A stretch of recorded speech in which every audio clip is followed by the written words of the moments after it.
And now for my discussion with Dr. Layne Norton. Layne, Dr. Norton, thank you so much for being here. This is a long time coming, and I have to say, I'm really excited because I've seen you in the social media sphere. I've also listened to a number of your other podcasts, and as a fellow PhD scientist, I feel a great kinship with you.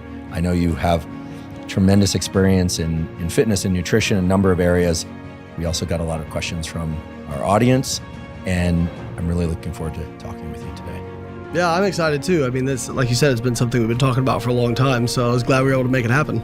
Yeah, indeed. And I think some of the audience has requested a debate or a battle, and I can tell you right now, it's not going to happen. Actually, one of the things that brought Layne and I together in conversation online and then via text, et cetera, was the fact that I love to be corrected.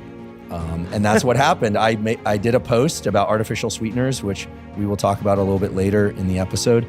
And Layne pointed out some areas of the study that I had missed or maybe even misunderstood.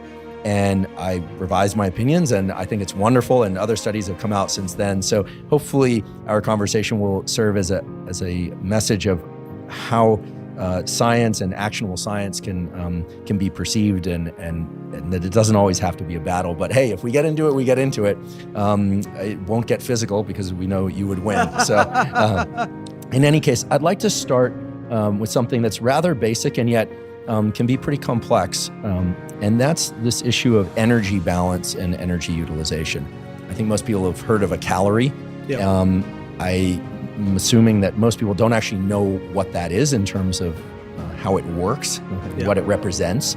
And so maybe you could just explain for people what happens when we eat food of any kind, and how is that actually converted into energy as a way of framing up the discussion around weight loss, weight maintenance, weight gain, and body composition.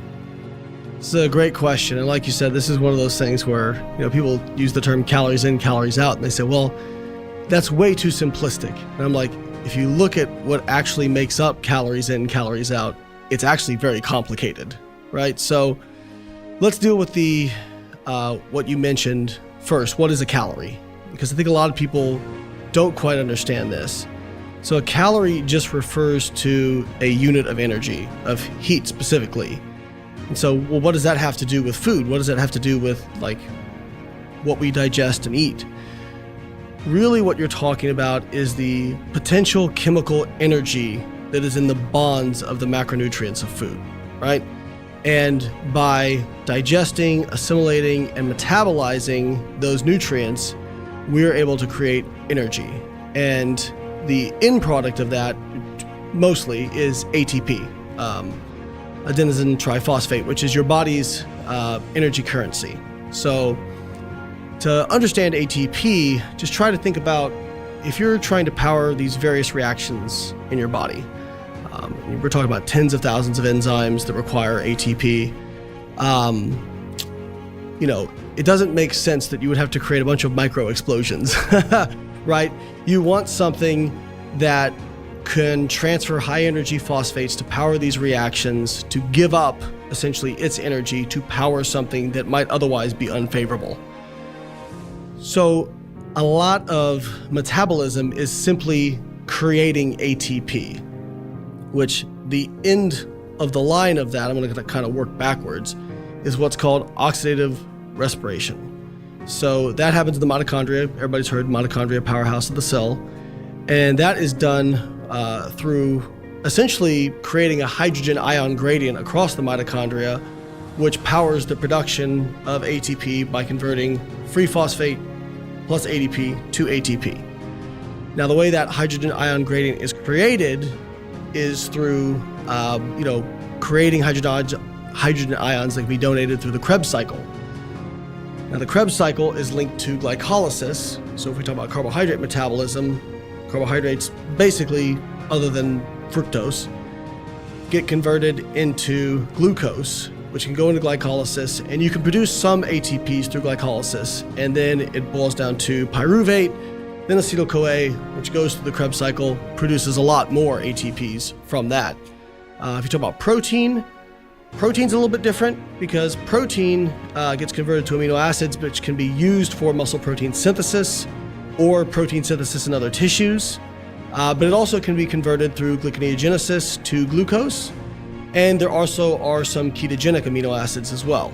And so you can have a few different ways to get to the Krebs cycle, either being through acetyl-CoA or through glucose going through the glycolysis to pyruvate. Then you have fatty acids, which are able to create energy through what's called beta oxidation, where essentially you're taking these fatty acids and you're lopping them off 2 carbons at a time to produce acetyl-CoA, which again can go into the Krebs cycle, produce those hydrogen ions that can then power the production of ATP. So that's kind of like at the cellular level of how this stuff works. But stepping back and taking it back out, like, well, what does that have to do with weight loss or weight gain, right?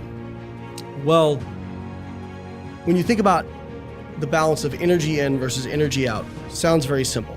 But let's look at what actually makes up energy in versus energy out. First of all, you've got to realize that the energy inside of the equation is more difficult to track than people think, right? So one, food labels, which we like to think as being, like from upon high, can have up to a 20% error in them. Really? Oh yeah. So 100 calorie is something listed as 100 calories per serving. It could, what's actually in there could be 80 or 120. Right, exactly. Huh.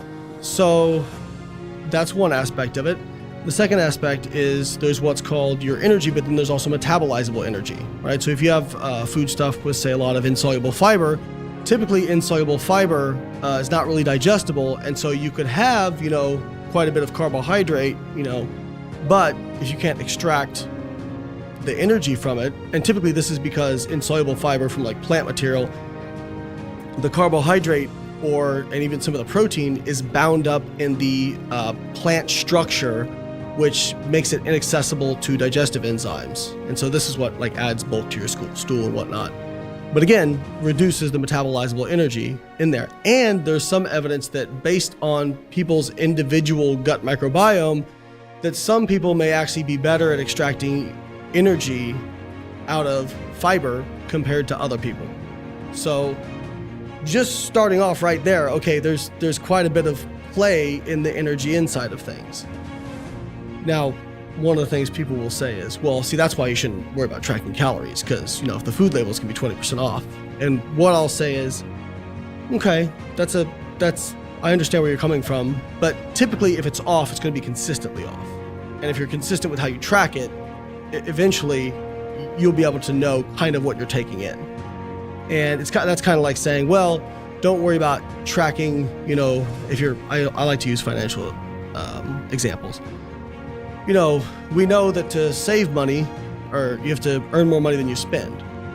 Well, you can't exactly know how much money you're earning at a time, because there's inflation, and then there's, if you have investments, those can be, different interest rates and whatnot.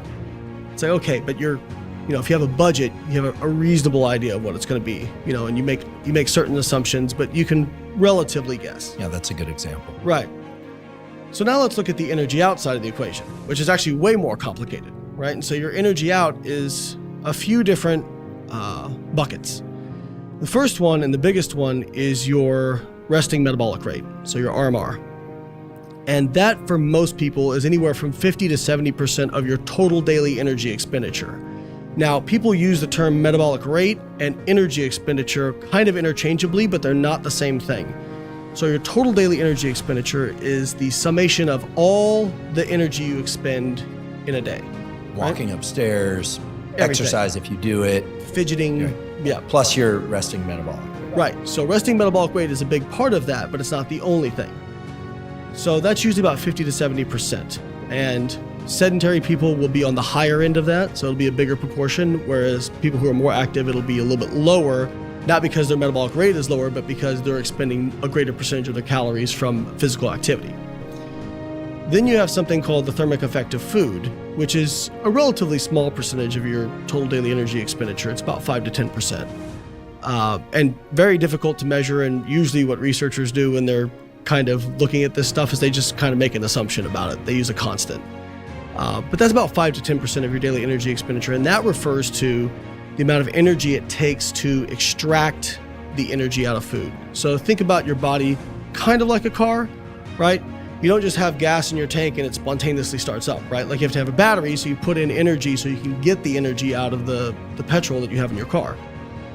Similar with food, you can't just eat food and then, it just appears in your cells and you start doing stuff.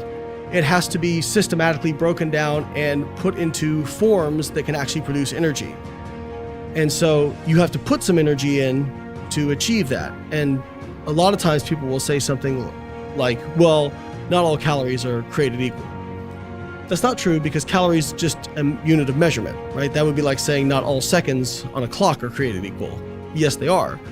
All sources of calories may have differential effects on energy expenditure and appetite. So if we look at something like fat, for example, the TEF of fat is about 0 to 3%, meaning if you eat 100 calories from fat, your net will be about 97 to 100. So the process of breaking down that fat essentially subtracts some of the calories away because you used it in creating energy. Correct. By breaking those chemical bonds to create ATP. Correct. Okay. Correct.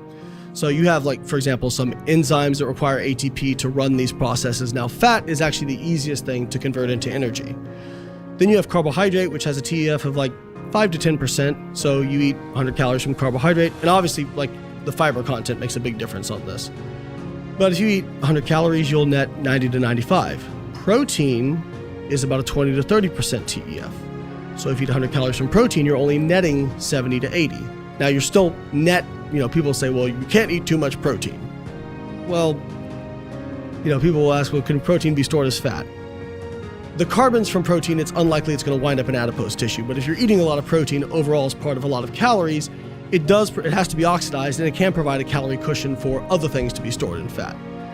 But protein itself does provide, a net positive for calories, but less so than carbohydrate or fat, and tends to be more satiating. So again, when people talk about, are all calories created equal? Yes, but all sources of calories may have differential effects on energy expenditure and appetite. So that's the TEF bucket and the BMR bucket. Then we go to physical activity. And physical activity is essentially two parts. There's exercise, which is kind of your purposeful movements, like you go out for a walk, you do a training session, whatever, any purposeful activity. And then you have what's called NEAT, which is non-exercise activity thermogenesis, which I think is actually really cool. It's fascinating. Yeah, it is. So I was actually hanging out with somebody last night, and I was noticing them. They were fidgeting their feet and their fingers. And I said, have you always been pretty lean? And they were like, yeah, I never really had a problem maintaining leanness. And when you look at the obese resistant phenotype, people think they have high BMR or, they exercise a lot. And really what it seems to be is NEAT. They tend to, if they overeat, they just spontaneously increase their physical activity. Now, people get NEAT confused. I've heard people say, well, I'm going to go out for a walk to get my NEAT up. That's not NEAT. NEAT is not something you can consciously modify. What you're doing there, if it's purposeful, it's exercise. So for example, when I'm talking, if I'm waving around my hands, if I'm tapping my feet, if I'm whatever, that's NEAT. But, trying to get yourself, well, I'm just going to tap my foot more.